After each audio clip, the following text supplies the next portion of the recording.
오늘 은혜 받으실 하나님의 말씀은 룻기 4장 13절로 17절까지 말씀드리겠습니다. 룻기 4장 13절로 17절까지 말씀드리겠습니다.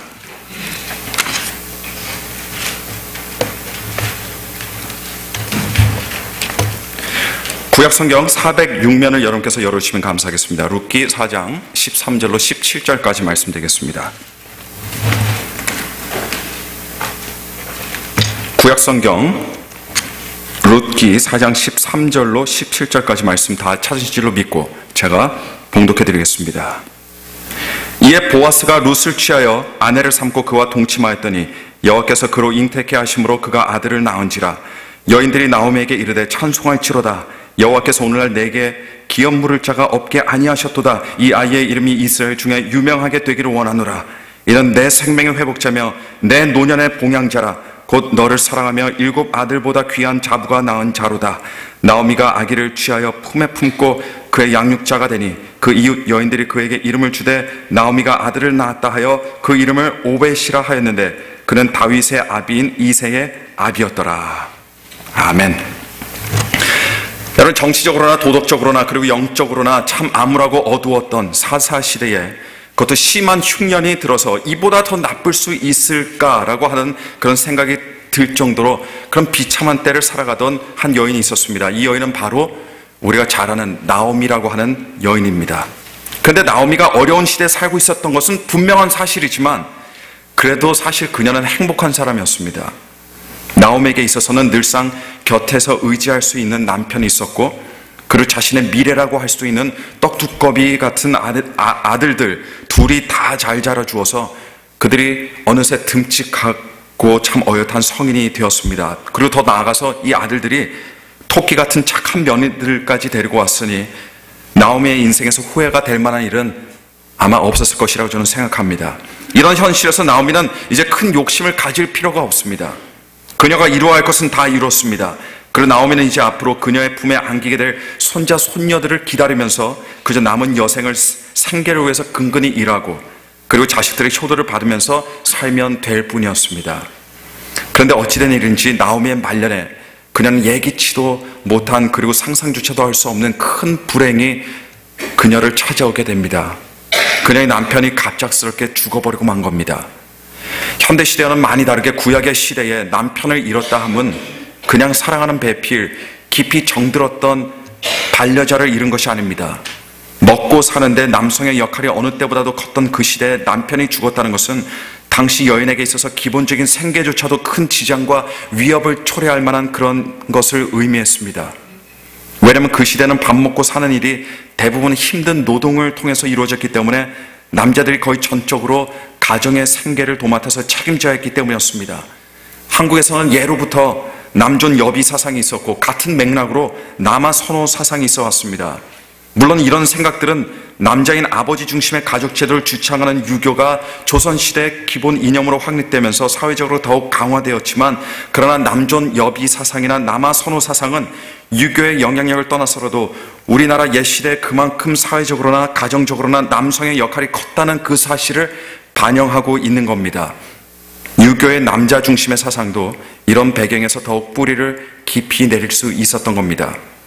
이처럼 한 가정에서 남성의 역할과 책임이 컸던 때에 그 남편을 잃었다 하면 사랑하는 사람만 잃은 것이 아니라 너무나도 많은 것을 잃은 것과도 같은 것이었습니다. 하지만 그래도 나오미는 다 자란 듬직하고 어엿한 두 아들들이 있으니 그래도 괜찮은 법만 한데 문제는 불행은 한꺼번에 찾아온다고 그 2명의 아들들까지 다 죽어버리고 만 겁니다. 이제 그녀의 곁에 남은 사람이라고는 아직 어리고 아직 연약한 그리고 결정적으로 피 한 방울 섞이지 않은 남이라고 한다면 남이라고도 할 수 있는 두 며느리들 뿐이었습니다. 하지만 나오미는 알았습니다. 자기에게 유일하게 남은 두 며느리들도 자기의 곁을 떠날 수밖에 없다는 그런 사실을 말입니다. 두 며느리들은 비록 이미 결혼을 했던 사람들이지만 그러나 아직 젊고 아직 아이들도 있지 않습니다. 그들은 얼마든지 그리고 언제든지 새로운 만남을 통해서 새로운 가정을 가질 수 있었고 새로운 미래를 시작할 수 있는 그런 사람들이었습니다. 하지만 나오미는 두 며느리들을 떠나보내고 싶어 하지 않았어요. 왜냐하면 두 자부들이 시어머니를 친절과 자비로 모시면서 나오미를 너무나도 극진하게 선대했기 때문이었습니다. 하지만 이런 고마움 때문에 시모인 나오미는 오히려 자신도 두 며느리들을 놓아주려고 합니다. 왜냐하면 그것이 자신에게 선대를 베풀었던 두 며느리들을 향해 자신이 베풀 수 있는 자비와 친절했기 때문이었습니다. 그래서 나오미는 마음을 굳게 먹고 두 며느리들을 불러 모아서는 온 마음을 다하여 그들을 위해서 축복의 기도를 드리고 이제 각자 살 길을 위해서 각자 길을 떠나라고 그들에게 말했습니다. 두 며느리들은 처음에는 극구 반대하며 시어머니 곁을 지키려 하지만 한 며느리인 오르바라는 여인은 결국 슬피 울면서 이별을 구하고 자기의 길을 떠나게 됩니다. 여러분, 비록 오르바는 떠났지만 그러나 시어머니를 향한 그녀의 마음만은 아름다웠습니다. 하지만 다른 며느리인 루시라는 여인은 오르바보다도 더 파격적인 사랑과 자비를 시어머니에게 보여주게 됩니다. 큰 불행한 일들을 겪고 그리고 혼자 힘으로는 도저히 살아갈 수 없는 시어머니의 곁을 결코 떠나지 않기로 그녀는 결단한 겁니다. 그래서 룻기 1장 말씀 보니까 이렇게 기록되어 있습니다. 나로 어머니를 떠나며 어머니를 따르지 말고 돌아가라 강권하지 마옵소서. 어머니께서 가시는 곳에 나도 가고 어머니께서 유숙하시는 곳에서 나도 유숙하겠나이다. 어머니의 백성이 나의 백성이 되고 어머니의 하나님이 나의 하나님이 되시리니 어머니께서 죽으시는 곳에서 나도 죽어 거기 장사될 것이라. 만일 내가 죽는 일 외에 어머니와 떠나면 여호와께서 내게 벌을 내리시고 더 내리시기를 원하나이다. 우리 구약 성경의 룻기에는 오늘 제가 말씀을 드리겠지만 다른 신약이나 구약의 책들처럼 참 놀라운 일이 기록되어 있는 그런 책입니다. 근데 룻기의 이야기에 크게 돋보이는 것이 있는데 지난 시간에 우리가 함께 살펴보았듯이 그것이 바로 사람과 사람 간의 친절과 자비입니다. 우리나라 성경에는 선대라는 단어로 표현이 되어 있고 본래 히브리어 원문에는 헤세드라는 단어를 사용하고 있다고 제가 지난 시간에 말씀드렸습니다. 만약에 룻이 시어머니 나오미의 말을 따라서 그냥 시어머니를 놔두고 자기의 새로운 미래만을 생각하고 시어머니에게 더 큰 자비와 친절을 보이지 않고 떠났다고 했다면 물론 룻을 욕할 사람은 아무도 없습니다. 그러나 우리 성경의 룻기라는 아름다운 책은 존재하지 않았을 것이고 그 아름다운 이야기를 우리는 들어보지도 못하게 되었을 겁니다. 그리스도인이 극심히 어렵고 힘든 때를 어떻게 살아가야 하는가, 눈앞에 아무것도 보이지 않는 어둠 속에서 어떤 마음을 가지고 있어야 하는가라는 질문에 대해 룻기는 자신의 안위만을 생각하는 이기심이 아니라 바로 거룩한 헤세드인 서로를 향한 자비와 친절을 가져야 한다고 말해주고 있는 겁니다. 하지만 그렇다고 사람과 사람 간의 자비와 친절이 룻의 이야기의 전부가 아닙니다. 그것보다 오히려 더 큰 것이 룻기서에 담겨져 있습니다. 지난 시간에 룻기 1장을 함께 보면서 제가 언급을 하지 않았지만 사실 룻기 1장에는요 아주 솔직하면서도 아주 대담하고 그리고 아주 심각하면서도 아주 중요한 나오미의 진술이 한 가지가 나오고 있습니다. 이것을 우리가 유심히 살펴보지 않고는 우리는 룻기를 읽었다고 또는 이해했다라고 말할 수가 없어요. 그 나오미의 진술이 바로 1장 20절과 21절에 걸쳐서 소개되고 있습니다. 잠깐 이 진술을 제가 말씀드리기 전에 이 진술이 나오게 된 배경을 제가 말씀을 드리자면 시어머니인 나오미와 자부인 룻은 마치 엄마와 딸 같은 모습으로 본래 나오미의 고향인 베들레헴으로 돌아가게 되었습니다. 하지만 다시 고향으로 돌아오는 나오미는 여러분 올림픽에서 금메달을 따고 고국으로 돌아오는 듯이 금이 환영하는 것이 절대 아닙니다. 나오미는 고향으로 돌아오기는 했지만 앞으로 아무런 대책이 없이 그저 비참한 심정으로 그리고 지극히 가련한 모습으로 다시 돌아오게 된 겁니다. 우리 이민사회 관점에서 본다면 이건 역이민이라고 할 수 있습니다. 큰 꿈을 가지고 미국으로 이민을 왔는데 사업이 망합니다. 사랑하는 사람들이 죽었습니다. 가정이 산산조각 나서 다시 고국으로 돌아가는 그런 가련한 사람의 모습을 떠오르시면 바로 그 모습이 나오미의 모습이 될 겁니다. 이렇게 다시 돌아오는 나오미를 보고 고향 사람들이 놀라면서 아니 나오미가 아니냐 이렇게 하니까 나오미가 대답하는데 이 나오미의 대답이 아주 의미심장합니다. 이것을 잘 들어보시길 바랍니다. 룻기 1장 20절 21절 말씀 보니까 나오미가 그들에게 이르되 나를 나오미라 칭하지 말고 마라라 칭하라. 이는 전능자가 나를 심히 괴롭게 하셨음이니라. 내가 풍족하게 나갔더니 여호와께서 나로 비어 돌아오게 하셨느니라.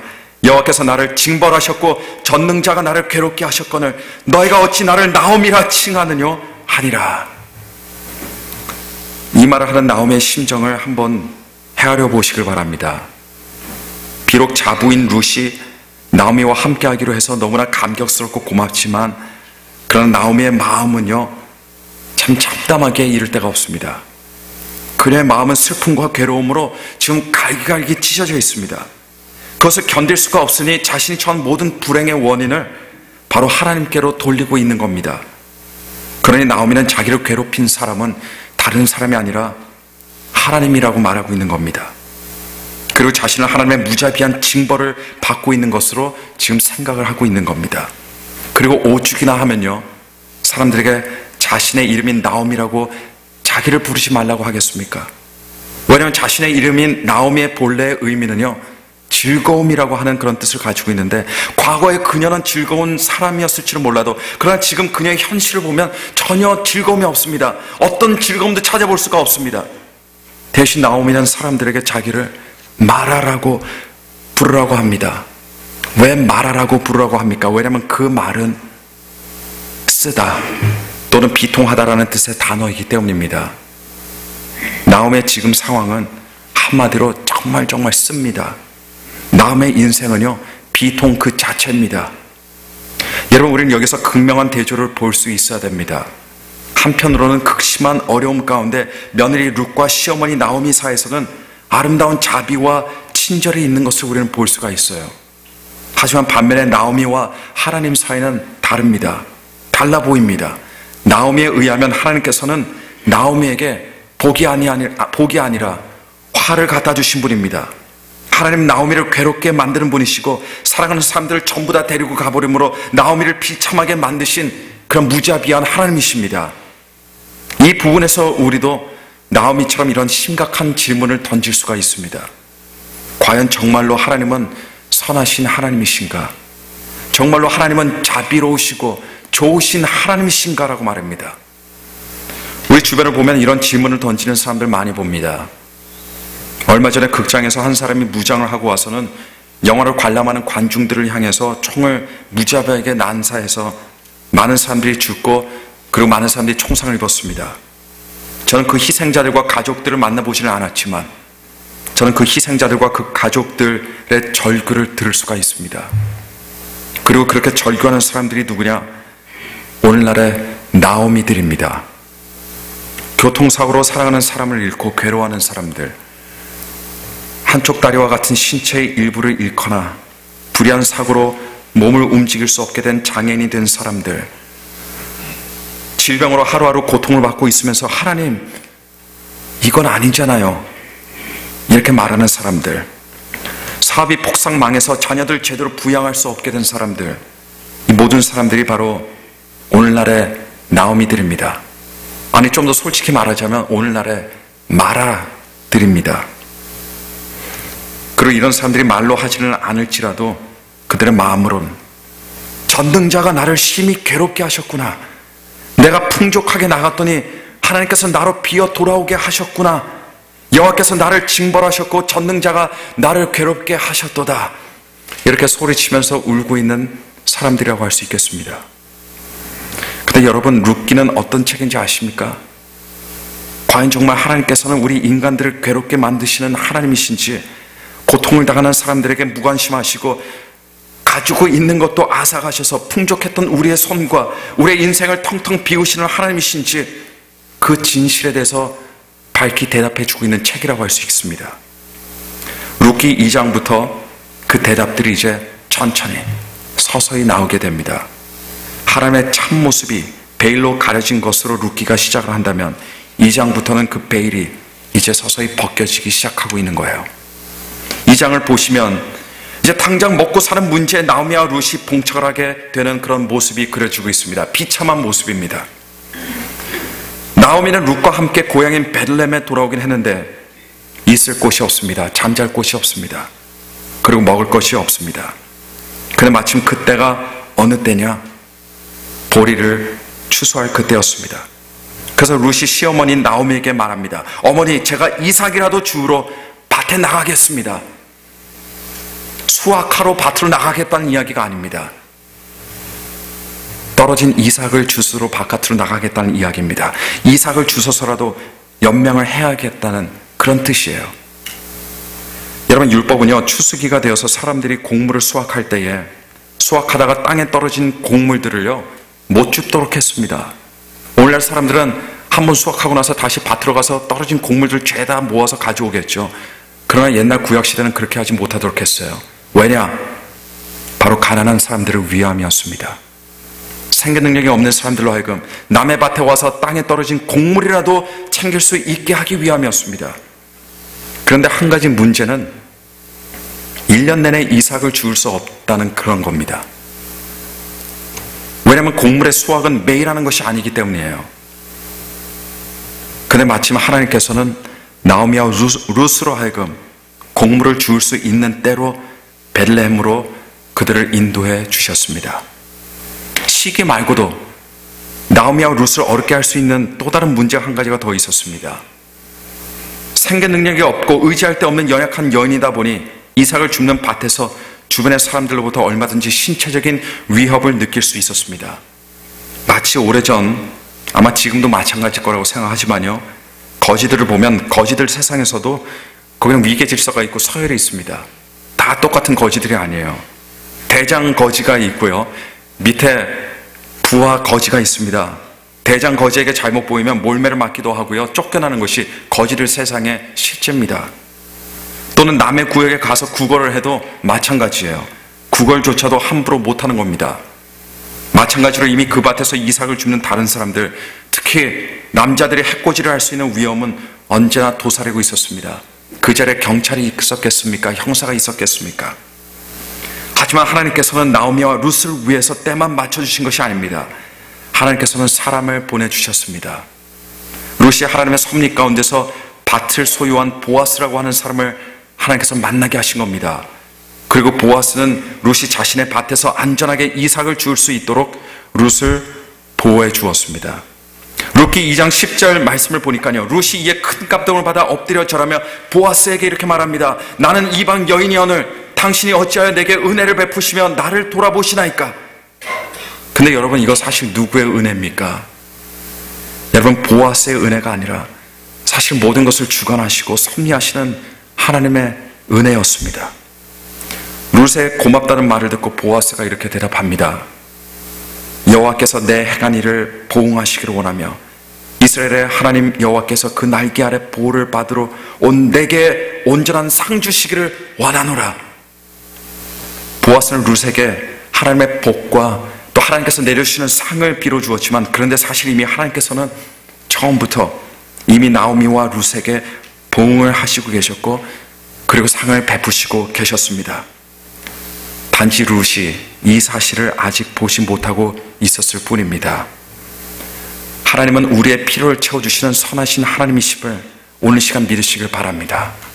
특별히 이 일을 통해서 우리가 알 수 있는 건요, 물질적인 축복도 축복이지만 그러나 그것은 사실은 작은 축복에 지나지 않는다는 겁니다.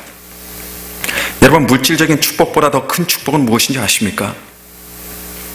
금전적인 축복보다 더 귀하고 비교할 수 없을 정도로 더 소중한 하나님의 은혜는 하나님께서 베풀어 주신 사랑과 은혜로, 그 자비로 우리의 발걸음을 인도해 주시는, 그리고 함께 해주시는 그 축복입니다.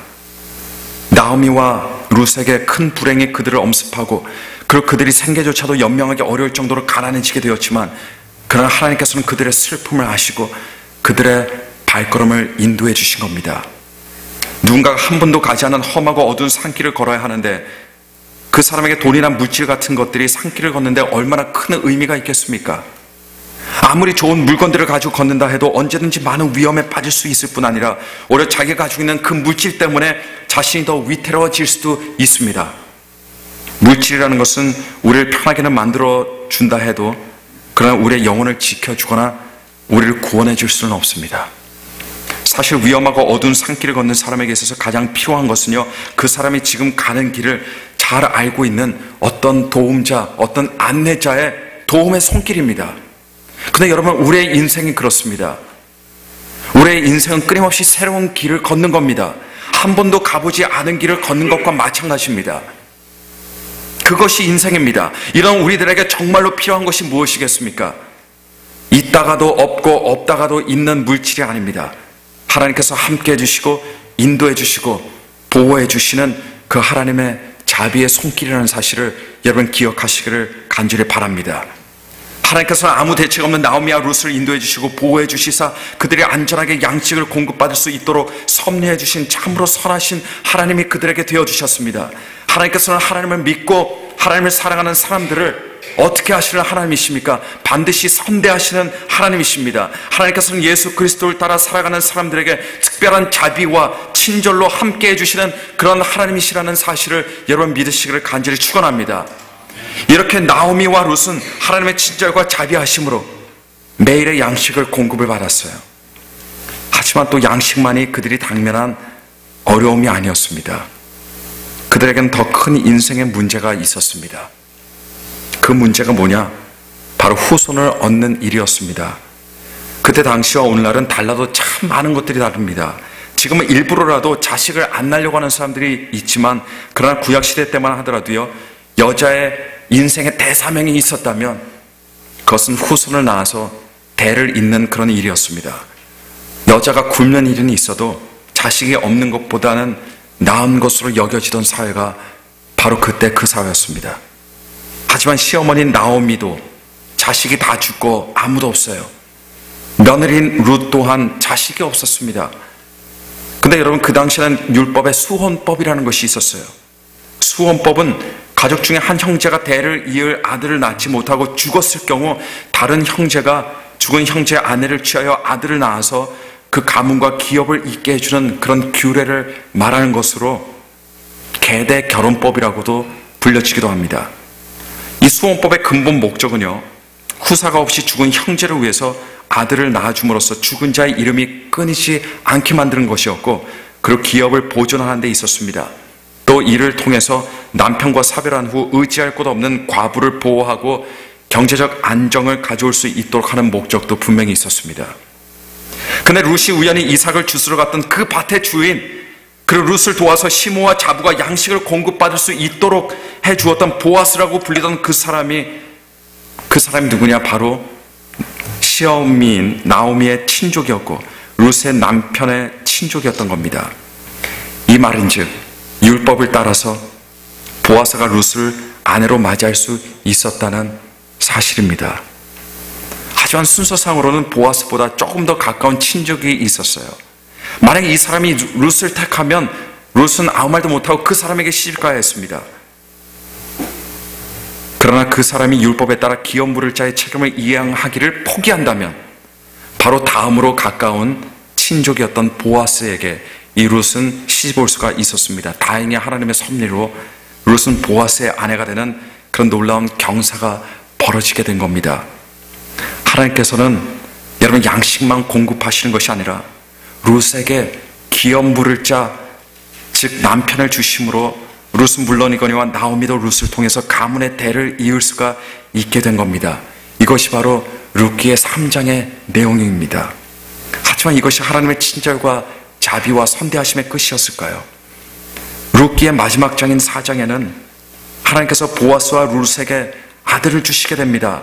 그리고 나중에는 이 아들을 통해서 이새가 태어나게 되고 이새를 통해서 이스라엘을 강력한 국가로 만들었던 이스라엘의 왕 다윗을 주시게 되고, 그뿐만이 아닙니다. 이 계보를 통해서 하나님의 아들이요 열방의 왕이신 예수님께서 태어나시게 된 겁니다. 나오미는 하나님에 대해서 풍족했던 자신을 비우셔서 가난하게 만드신 하나님이라고 탄식했지만, 룻기는 사실상 그 반대로 가난했던 나오미와 룻을 상상도 할 수 없을 정도로 가득 채우시고 풍족하게 해주신 하나님의 그 자비와 친절, 하나님의 헤세드에 대해서 우리들에게 증언하고 있는 책인 겁니다. 오늘 이 시간 물질이 있든 없든 내가 보잘것없고 내 인생의 손이 늘 비어있는 것 같아서 인생에 대한 공허함과 슬픔이 있는 분들이 계시다면요, 이 한 가지 진리를 여러분 가슴에 오늘 이 시간 새기시길 바랍니다. 저와 여러분들을 향한 하나님의 그 헤세드, 하나님의 자비하심과 친절하신 사랑은요, 언제나 그 어떤 것으로도 채울 수 없는 우리의 빈손, 우리의 빈 인생을 넘치도록 채워주시고 풍족하게 해주신다는 이 사실을 말입니다. 여러분, 우리 하나님께서는 그런 분이십니다.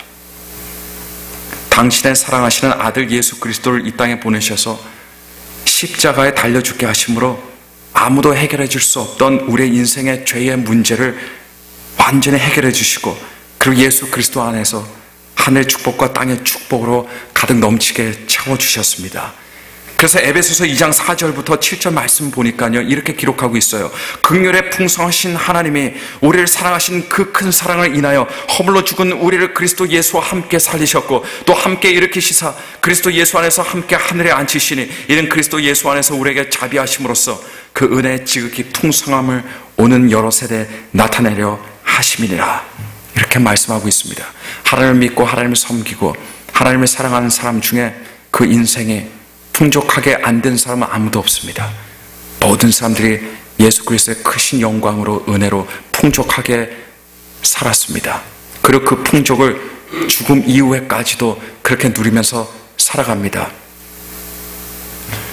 하나님을 모르는 사람들은요, 우리들이 교회에서 시간을 버리는 것으로 생각을 합니다.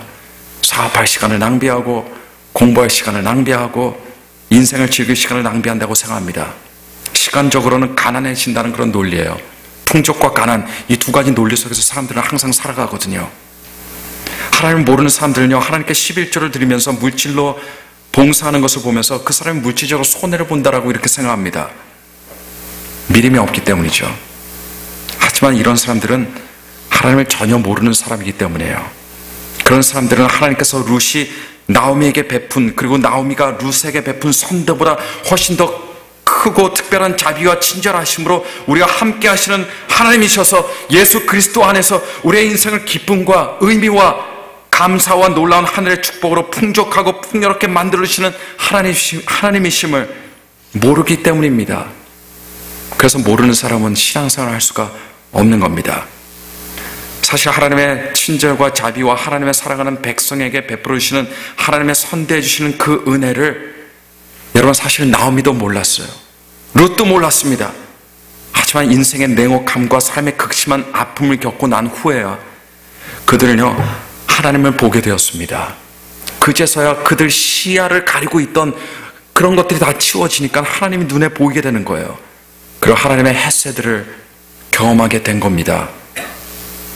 여러분, 하나님의 친절과 자비, 하나님의 선대하시는 은혜, 하나님의 그 헤세드를 경험하시기를 바랍니다. 다윗은 하나님의 헤세드에 대해서 어떻게 노래했습니까? 이렇게 노래했어요. 나의 평생에 선하심과 인자심이 정녕 나를 따르리니 내가 여호와의 집에 영원히 거하리로다.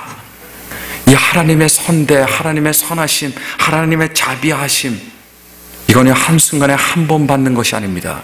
우리 평생에 우리를 따르는 하나님의 축복이라는 겁니다, 여러분. 그 축복이 있기 때문에 우리는 우리의 인생을 하나님께 드릴 수 있는 거예요.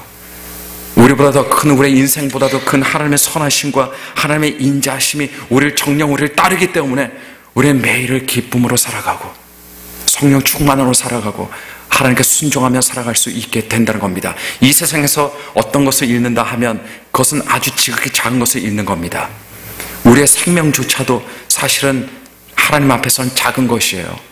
그러나 하나님의 선대하시는 그 은혜, 하나님의 사랑, 하나님의 자비, 하나님의 친절을 잊는다는 것은 많은 것, 모든 것들이 잃는 겁니다. 오히려 우리보다 큰 것들을 잃는 것이라는 사실을 여러분 기억하시기를 바랍니다. 하나님은 우리를 선대하시는 하나님이십니다. 그 하나님께 기도하시길 바랍니다. 선대하시는 하나님, 선하시고 그 인자하심으로 날마다 우리와 함께 하시고 우리를 호위하시는 하나님, 그 하나님께 여러분 무릎 꿇고 기도하시고 순종하시는 여러분들이 되시기를 간절히 바랍니다. 그래서 나오미와 룻이 받았던 그 놀라운 축복, 다윗이 노래했던 그 헤세드, 그것이 바로 여러분들의 것이 되기를 오늘 시간 예수 그리스도 이름으로 간절히 축원합니다. 오늘 우리 말씀 생각하시면서 우리 기도하겠습니다. 하나님, 내 인생에 원하는 것은 한 가지입니다. 하나님의 자비하심, 나의 인생을 향한 하나님의 친절하심, 하나님의 인자하심입니다.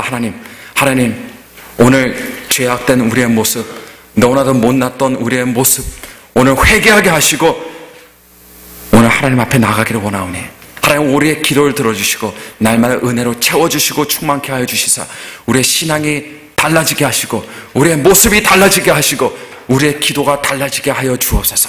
우리가 오늘 간절한 마음으로 기도할 때 하나님의 햇새들을 통해서 우리와 함께 하시기를 간절히 축원합니다. 우리 다 함께 통성으로 합심으로 간절한 마음으로 깨어진 마음으로 하나님께 구하는 마음으로 함께 기도하도록 하겠습니다. 함께 기도하시겠습니다. 거룩하시며 전능하신 하나님 아버지 감사합니다. 하나님 우리에게 좋으신 하나님이 되어주시고 하나님 선하신 하나님이 되어주시고 인자하신 하나님이 되어주시고 친절과 자비를 베푸시는 하나님이 되어주셔서 하나님 우리들에게 예수 그리스도를 보내주시고 예수 그리스도의 뒤를 쫓아 살아갈 수 있는 이 놀라운 축복을 주셔서 감사합니다. 하나님 나의 평생의 선하심과 인자심이 정녕 나를 따르리니 내가 여호와의 집에 영원히 거하리로다라는 이 하나님의 말씀이 우리의 고백이 되게 도와주셔서 하나님이 일평생 우리가 주의 인자함 가운데 살아가는 하나님의 귀한 축복된 사람들 될 수 있도록 은총 베풀어 주옵소서. 나의 자존심도 내려놓고 나의 욕심도 내려놓고 나의 하나님 불신도 내려놓고 나의 불순정도 내려놓고 오늘 시간 간절한 마음으로 주님 앞에 나아가서 기도하며 간구하며 주님 간절한 마음을 주님을 찾을 때 하나님 아버지 오늘 이 시간 성령을 통하여 우리를 만나주시고 우리를 만져주심으로 말미암아 하나님 우리 앞으로 살아가는 인생에 새로워지게 하시고 달라지는 놀라운 역사가 우리 가운데 날마다 따르게 하여 주옵소서. 끊임없이 기도하며 끊임없이 주님을 구하며 하나님의 얼굴을 구함으로 하나님의 놀라우신 충만케 하시고 풍족케 하시는 은혜 가운데 거하게 도와주시고 하나님 우리의 인생에 어떤 난관과 어려움이 있다 할지라도 그러나 하나님 한 분만을 바라보며 나아갈 때 하나님 우리 마음에 큰 기쁨이 있게 도와주시고 놀라운 성령의 역사가 있게 도와주시사 하나님 이제는 다른 사람에게 복음을 전하게 하시고 다른 사람에게 하나님의 햇새들을 전하는 하나님의 귀한 증인들 예수 그리스도의 사람들이 다 될 수 있도록 하나님의 축복하시고 인도하여 주시옵소서. 하나님 감사합니다. 하나님 감사합니다. 주님께 모든 영광 돌려드립니다. 하나님 아버지 감사합니다. 하나님 감사합니다.